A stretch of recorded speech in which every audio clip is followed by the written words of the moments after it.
Agora ligou. Hã? Prendeu o quê? Ah, não, eu não liguei. E o sigilo bancário, nossa, isso deu pano para manga, né? Essa lei com relação à quebra do sigilo bancário que só podia com autorização judicial. E aí, ela é constitucional? É, gente. Não precisa de autorização na fiscalização fiscal com relação à quebra do sigilo bancário. Só que é óbvio, né? O que acontece? Porque vão passar informação para você, e você tem que guardar. Você não pode sair passando ela para outras pessoas, né? Então, ela é constitucional, tá?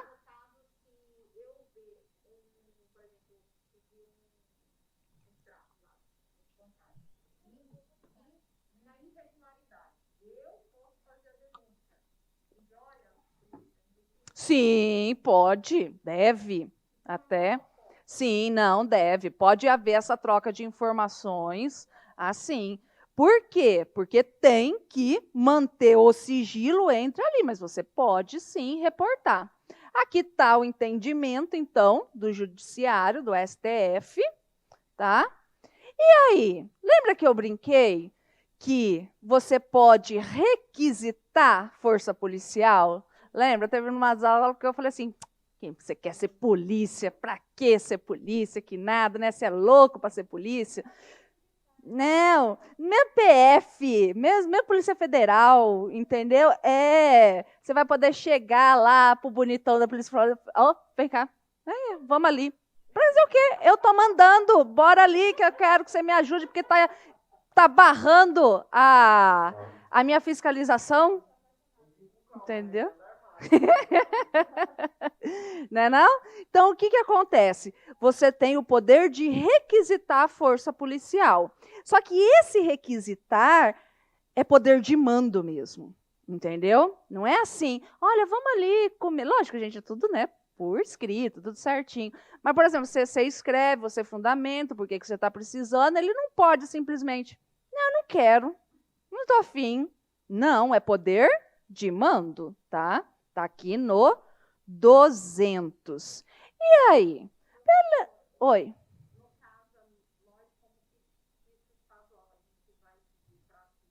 Vai pedir, vai pedir. Vai para a Polícia Federal, isso mesmo. Civil, PM, entendeu? E aí vocês têm os deveres, né?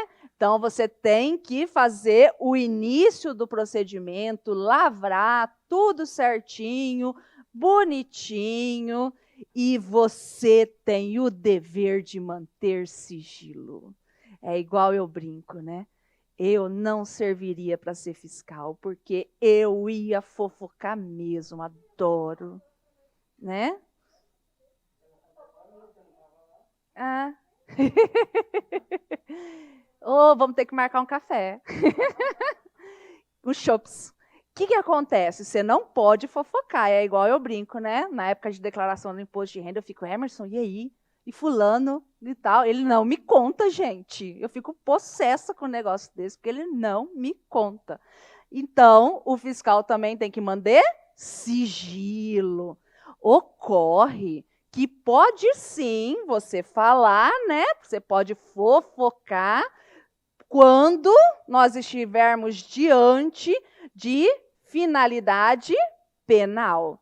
Então, por isso que se você fez lá a quebra do sigilo bancário e viu que ali não é uma simples, né? Que ali é uma sonegação brava, um crime previdenciário, alguma coisa assim, você pode sim fofocar. Inscrição em dívida ativa, não precisa, porque tem que ser público mesmo, e questões de parcelamento ou moratória também são públicos, de conhecimento de todos. E aí, pode haver permuta de informação? Pode, né? Os convênios. Lembra mais uma vez que eu brinquei já, que a União fofoca para o Estado, que a pessoa recebe doação, papapá? existem esses convênios para trocas de informações. Pode haver essas trocas de informações, inclusive com países estrangeiros? Pode, desde que haja tratados e convenções internacionais com relação a isso. Não tem problema nenhum, tá? Nenhum problema.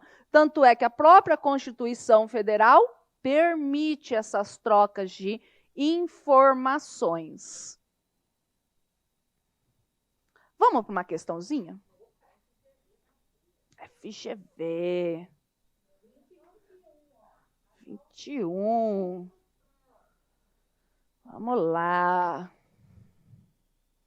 Lei ordinária do Estado X, visando a uma maior transparência na administração tributária, determinou que fossem divulgadas publicamente no sítio eletrônico da Secretaria Estadual de Fazenda as seguintes informações referentes aos contribuintes: representações fiscais para fins penais, inscrição da dívida ativa da Fazenda Pública, parcelamento ou moratória. Pode ou não pode? Acabamos de ver. Diante desse cenário e à luz do CTN, assinale a afirmativa correta. A divulgação de representações fiscais para fins penais viola o sigilo fiscal? Não, né, gente? Isso aí você já tira. Penal tem que falar mesmo. A divulgação de inscrição na dívida ativa viola o sigilo fiscal? Não, até porque, só para vocês não precisarem ficar decorando isso e entender, vem cá, eu acabei de falar para vocês, para não correr o risco de perder a casa que você está comprando, você pode ir lá e não é público? Então, isso justamente. A divulgação de parcelamento ou moratória viola o sigilo fiscal? Não, até porque está suspensa a exigibilidade do crédito, não tem problema nenhum. A divulgação de representações fiscais para fins penais e de parcelamento ou moratória viola o sigilo fiscal? Também não. As informações divulgadas não violam o sigilo fiscal.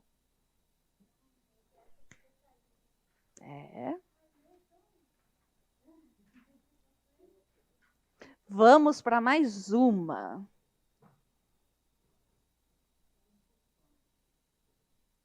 Avalie as afirmativas a seguir, considerando posicionamentos simulados pelo STF.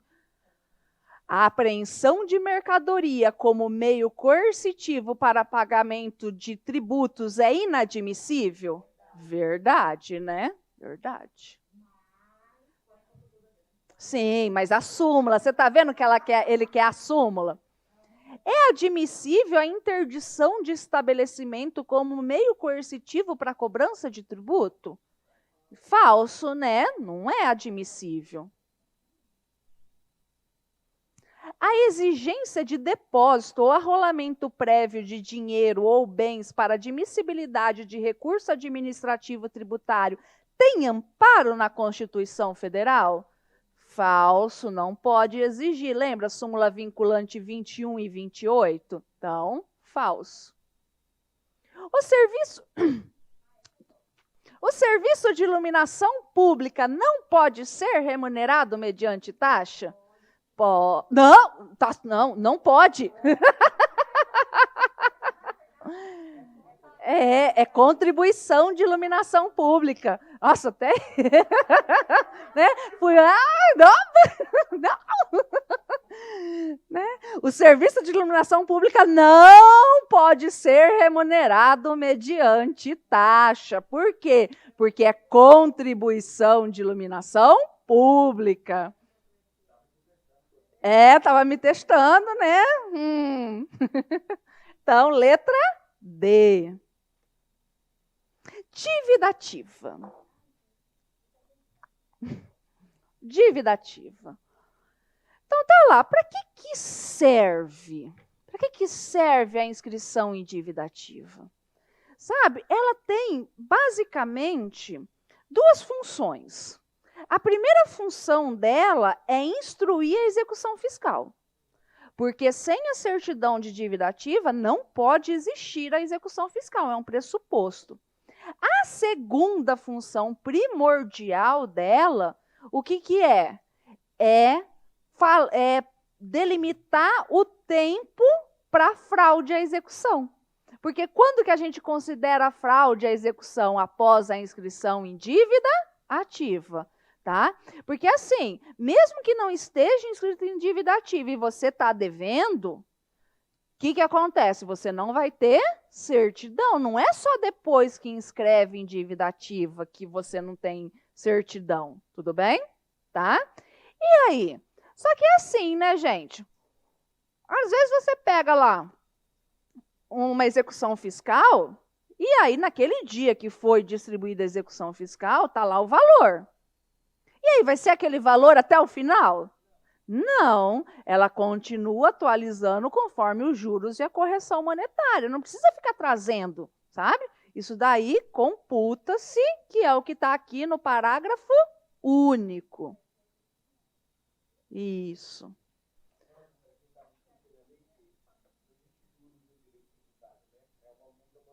Não, existe juros,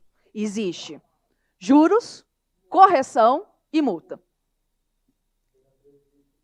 Tudo natureza jurídica diferente. A correção, ela vem para quê? Ela vem para atualizar o dinheiro, o valor nominal da moeda.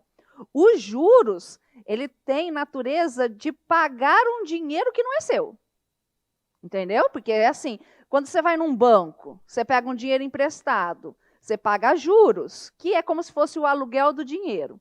Quando você não paga uma dívida, qualquer dívida que é, por mais que aquele dinheiro esteja no seu bolso, aquele dinheiro não é seu. Então, você tem que pagar, entre aspas, o aluguel por usar esse dinheiro. E porque você tinha que ter pago a porra do negócio no prazo certo, você não pagou, você vai levar uma multa. Então, tem os três. Sim, sim, mas é os juros depois da decretação da falência que fica lá no final. Então, primeiro você paga o tributo, depois a multa e, por último, os juros que correrem depois da decretação da falência. Tá bom? E aí, quais são os requisitos obrigatórios da certidão, né? O nome do devedor, do corresponsável, com o seu domicílio, a quantia devida, a origem e a natureza do crédito, a data em que for inscrito e, se tiver, o número do processo administrativo. Tá? Então, assim, na prática, toda vez que a gente recebe uma execução fiscal, a primeira coisa que eu falo para o cliente é ir atrás desse processo administrativo. Por quê? É por meio desse processo administrativo que eu vou conseguir verificar mesmo quando que constituiu definitivamente o crédito tributário, se teve um parcelamento ou não. É ali que vai me dar esse processo administrativo. Porque, infelizmente, a certidão de dívida ativa, ela não te traz praticamente informação nenhuma. É foda.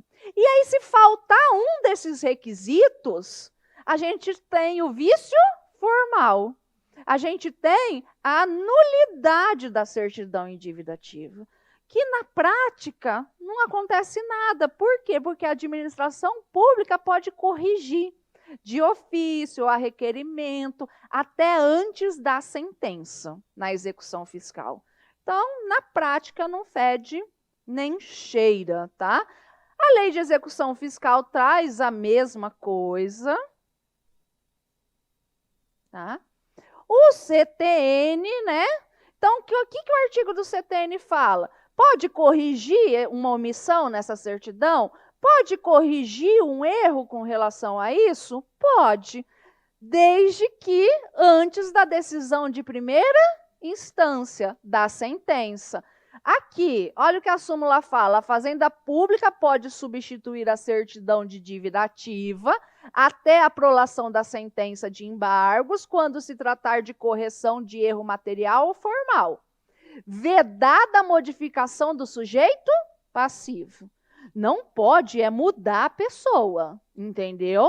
Esse erro é muito grave. Por quê? Porque daí você está violando todo o contraditório e ampla defesa nisso, porque você está errando a empresa, você está errando o contribuinte.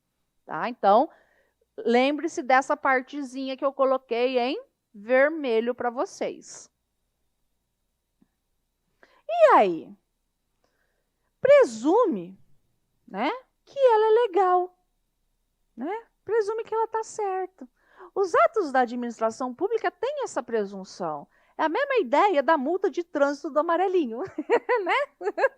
Presume que você passou mesmo ali naquela esquina sem cinto, né? Por mais que você sempre fica de cinto. Então, é a mesma lógica. Existe a presunção, né? A presunção prova aqui, ó. A dívida regularmente inscrita goza de presunção de certeza e liquidez. E tem efeito de prova pré-constituído. Por isso que o fisco, na execução fiscal, basta trazer a certidão. Ele não precisa trazer outras provas. Aquilo ali é uma verdade. Só que é uma verdade absoluta? Não, é uma verdade relativa. Mas aí cabe ao contribuinte provar que está errado. Certo? Provar que está errado. Então, há essa inversão desse ônus da prova aqui. Presunção relativa. Então, vamos para a questão. Deixa eu molhar.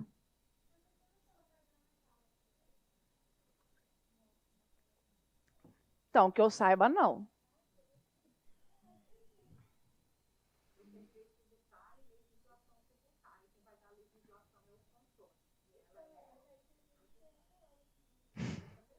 Não, mas eu só dou tributário, gente. Entendeu? Não consigo dar outra matéria. Hã?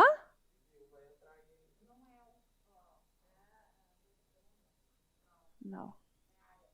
Não é minha área. Ah, não, aí sim. Se tiver, aí eu venho, né? Ah, sim, aí sim. Mas assim, eu vim aqui dar uma matéria específica, por exemplo, constitucional. Não é minha área, entendeu? Administrativo, não é minha área. Civil, não é minha área. Hã? Só tributário. Estabelece a lei que rege a ação executiva fiscal que constitui dívida ativa da Fazenda Pública, aquela definida como tributária ou não tributária, nos termos da lei. Lembra que eu falei para vocês que por mais que o povo fale assim, execução fiscal, é tributo. Não é. Uma execução fiscal vai servir para cobrar uma multa de trânsito, uma multa ambiental, tudo. A esse respeito, é correto afirmar que a inscrição que constitui no ato do controle administrativo da publicidade será feita pelo órgão competente para apurar a liquidez e certeza do crédito. Interromperá a prescrição para todos os efeitos por 180 dias. Lembra que isso não se aplica para o direito tributário? Foi o que eu falei ontem. Direito tributário precisa prescrição e decadência, lei complementar. E a lei de execução fiscal é uma lei ordinária. O termo de inscrição e a certidão de dívida ativa não poderão ser preparados por processo manual, sendo exigido processo mecânico ou eletrônico? Não, né, gente? Né? Até decisão da segunda instância, a certidão de dívida ativa poderá ser emendada ou substituída, assegurada ao executado a devolução do prazo para embargos. Segunda instância é TJ, tá? Por exemplo. É até o TJ ou é até a sentença do juiz? Não. Só pode trocar a certidão, arrumar ela até decisão de primeira instância. Primeira instância é do juiz aqui do fórum. Segunda instância é o TJ. Então, é primeira instância. Então, é primeira. A dívida ativa regularmente inscrita goza da presunção relativa de certeza e liquidez e poderá ser elidida por prova inequívoca, a cargo do executado ou de terceiro, a quem aproveite. Certeza, por quê? Porque é uma presunção relativa e não absoluta. A execução judicial para a cobrança de dívida ativa da União, dos Estados, do Distrito Federal, dos municípios e respectivas autarquias será regida por esta lei e subsidiariamente pelas disposições do CTN, subsidiariamente pelas disposições do Código de Processo Civil. Tá? É o Código de Processo Civil, é o CPC. Por quê, gente? Porque, ó... O que é isso? Sextou, né? Sextou, né? O que acontece, gente? Uma coisa é direito material. Outra coisa é direito processual, certo? O direito material diz respeito a toda a matéria, toda a legislação, da incidência, de tudo mais. O direito processual é o processo. É difícil explicar isso, mas vocês estão entendendo, né? É o processo. Então, por exemplo, no direito civil, o direito material está onde? Está no Código Civil. E o direito processual? Código de Processo Civil. A lei de execução fiscal é uma lei processual. Por quê? Que é para o processo da execução fiscal. Então, qual a norma de processo que vai ser utilizada subsidiariamente? O processo civil. Tá? O processo civil. Por exemplo, né, não existe um processo judicial tributário. Não existe. Não tem um processo judicial autônomo tributário. Por exemplo, a gente tem direito do trabalho, aí nós temos processo do trabalho. A gente tem direito penal, e aí a gente tem um código específico de processo penal. E aí a gente tem direito civil e processo civil. A gente não tem CTN e um código de processo tributário. Nós não temos. Então, nós utilizamos no dia a dia o processo civil. A única exceção, assim, é a lei de execução fiscal.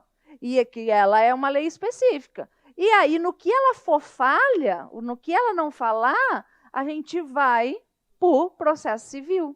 Tá? Então, é CPC. Penal e trabalhista. Uhum. Não, mas não, tem um processo. Mas, assim, mesmo o constitucional, não existe um processo judicial constitucional. Porque as normas que vão reger, por exemplo, um mandado de injunção, é processo civil. Entendeu? As normas que vão reger assim o mandado de segurança, por mais que tenha uma lei própria do mandado de segurança, mas os ritos estão lá no processo civil. Então, é processo civil. Não tem uma matéria autônoma de processo judicial constitucional. Tá? Uhum. Ilídida, afastada.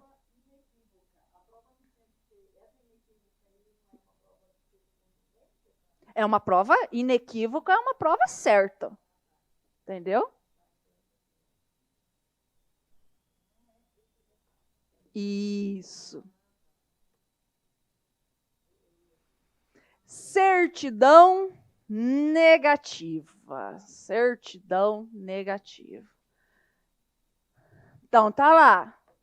Você não está devendo nada, você está de boa. Você vai lá e tira uma certidão negativa, dizendo que você não deve.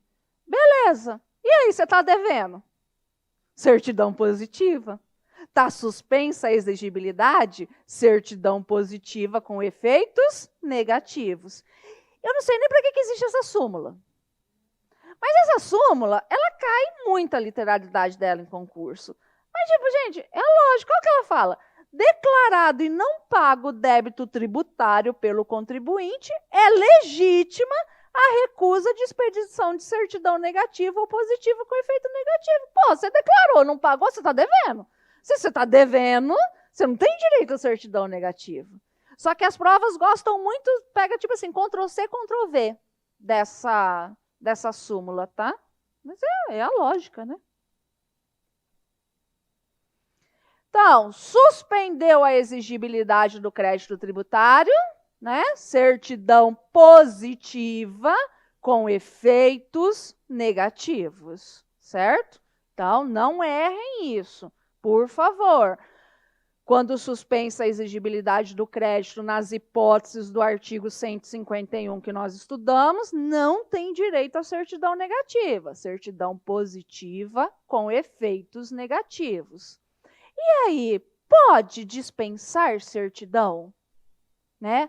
Pode, por exemplo, eu sou uma empresa que vou participar de uma licitação, certo? Eu sou uma empresa que vou participar de uma licitação.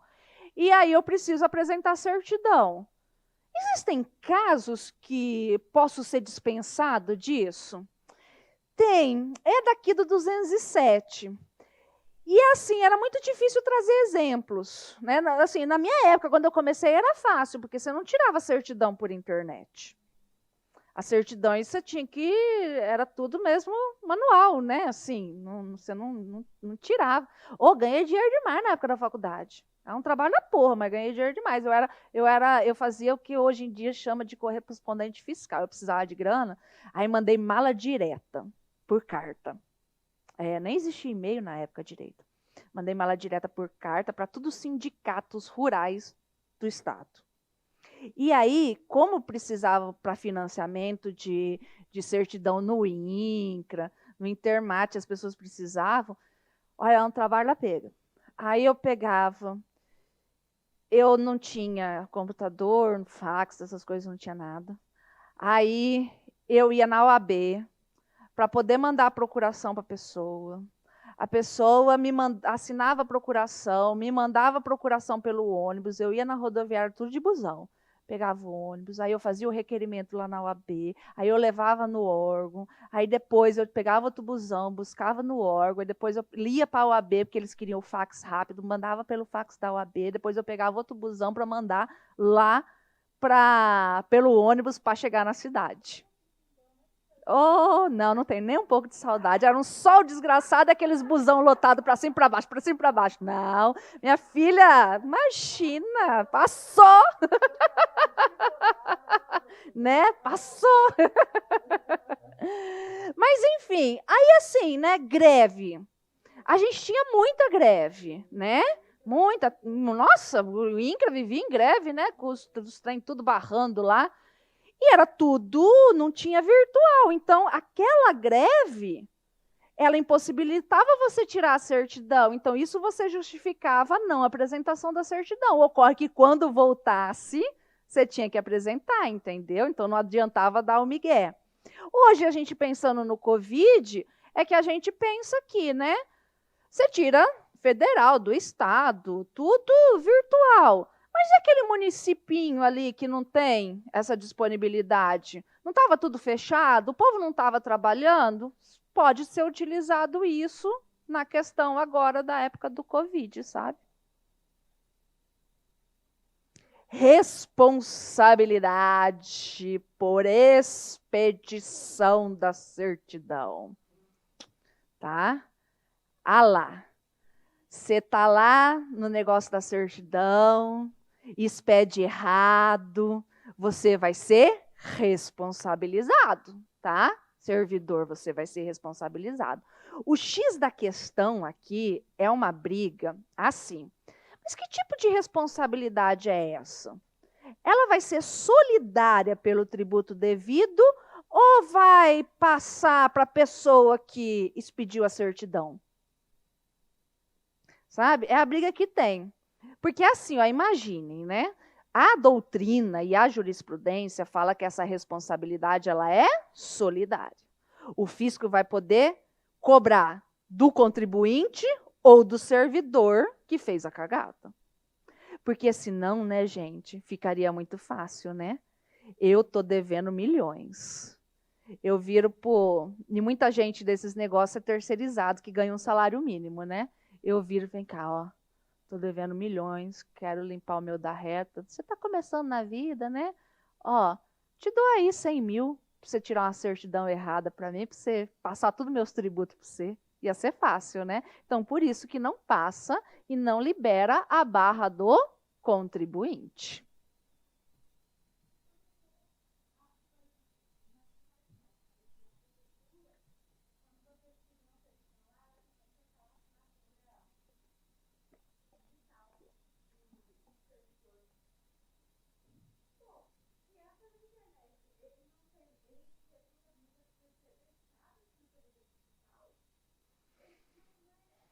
Não, é porque agora, esse código, ele é de 1966. Tudo isso, até pouco tempo atrás, era tudo feito manual, você entendeu? Hoje, por ser tudo pelo computador, é mais difícil. O negócio é que se ficar comprovado que o cara burlou o sistema, né? Tem que comprovar que o cara burlou o sistema.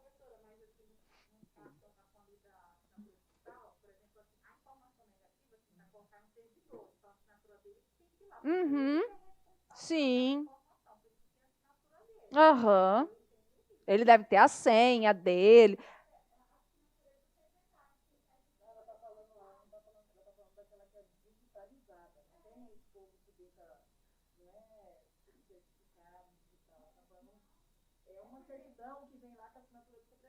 Então, mas a certidão, aquilo ali é só pro forma. Mas você vai ver que tem tipo um códigozinho de quem emitiu, de qual máquina saiu. Tem tudo esses trem, entendeu? Tem um. Que você rastreia, entendeu? Então vamos para a questão. Outra cefazinha. Um contribuinte recebeu notificação para pagamento de um tributo com prazo de 30 dias. No 20º dia após receber a notificação, ainda não o tendo pagado, por não estar vencido o prazo de pagamento, precisou emitir uma certidão de quitação de débito referente àquele tributo. À luz do CTN, a certidão de quitação de débito a ser emitida deverá ser uma certidão. Gente, não, peraí. Presta atenção no raciocínio, vamos lá. Ele está devendo? Tá. O fisco já pode cobrar ele? Não, ele está devendo. O fisco pode cobrar? Não, mas ele tem 30 dias para pagar.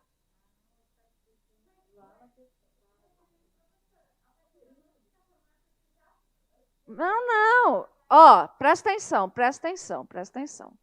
Presta atenção. Não, sim, é só para vocês entenderem o raciocínio. Vamos pensar no cível? Vamos pensar no cível, que fica mais fácil depois a gente ir para o tributário. Você está lá com o carnê das Casas Bahia.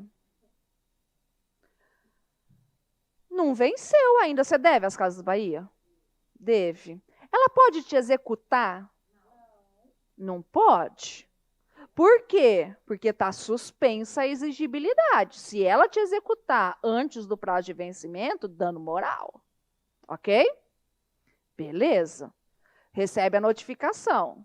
Você tem 30 dias para pagar. Ou vem com um prazo de vencimento X, dia tal, do ano tal. Está ali. Você está devendo? Tem uma dívida? Tem. Existe uma dívida. Antes do vencimento, a Fazenda Pública pode te executar?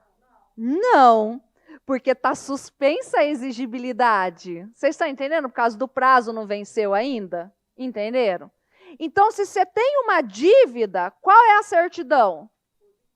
Positiva. Se ainda não venceu o prazo e está suspenso, qual é o efeito? Negativo. Entenderam o raciocínio? Eu trouxe essa questão de propósito mesmo. Acertou. Acertou. Ela é positiva com efeitos negativos. Ele tem a dívida, ele está devendo. Isso. Se ele ainda não tivesse nenhuma dívida.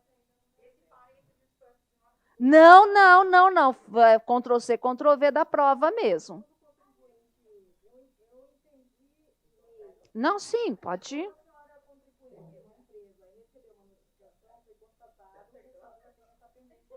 Isso, ele já está, por exemplo, aqui vamos pensar Mato Grosso? Vamos pensar Mato Grosso. A hora que você recebeu a notificação, você meio que você já sabe que aquilo existe, porque está lá na sua conta corrente fiscal. Entendeu? Você está devendo. Então, você está inadimplente, só que não venceu a dívida ainda. Por isso que é certidão positiva, falando que você deve, mas como você ainda tem o prazo para pagar com efeitos negativos.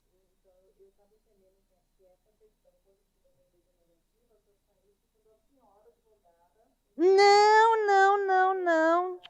Não. Por exemplo, se você não precisa de advogado, você parcelou, vai sair positivo com efeito negativo. Isso aqui é como se fosse, entre aspas, um parcelamento, uma postergação do pagamento.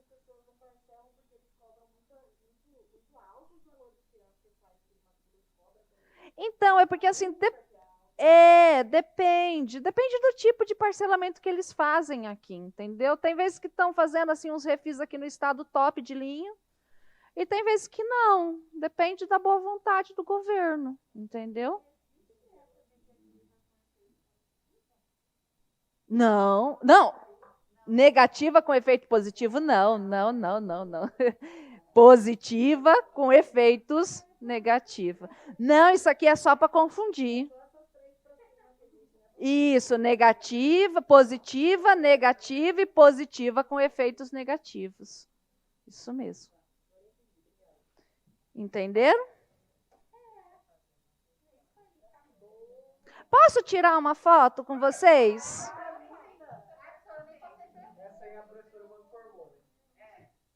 Ai, vai tomar seu cu, moleque, me respeita.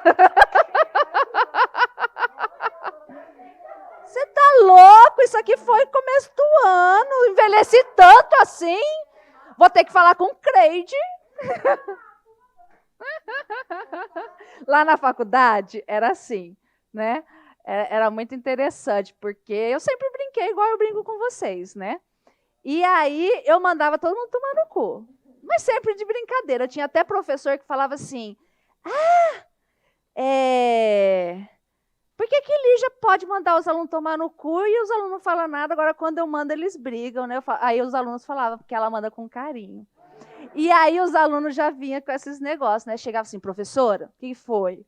Eu tô vendo uma ruga na senhora. Sabe, assim, para brincar. E a gente fazia coro. Gente, olha, ele tá aqui, ó. E todo mundo, e nisso entrava a coordenação. Virava aquele. Pode. Bom, primeiro eu vou agradecer de coração, tá? Estou fechando o meu ano com chave de ouro, por ter a oportunidade de ter tido dado, né? Passado um pouco de conhecimento para vocês. Vocês são ótimos. Me diverti horrores, tá? Me diverti horrores. Obrigada de coração. E eu desejo muito, muito sucesso, tá? Qualquer dúvida, qualquer coisa, entre em contato comigo. Meu Instagram de titia, @profa Lígia.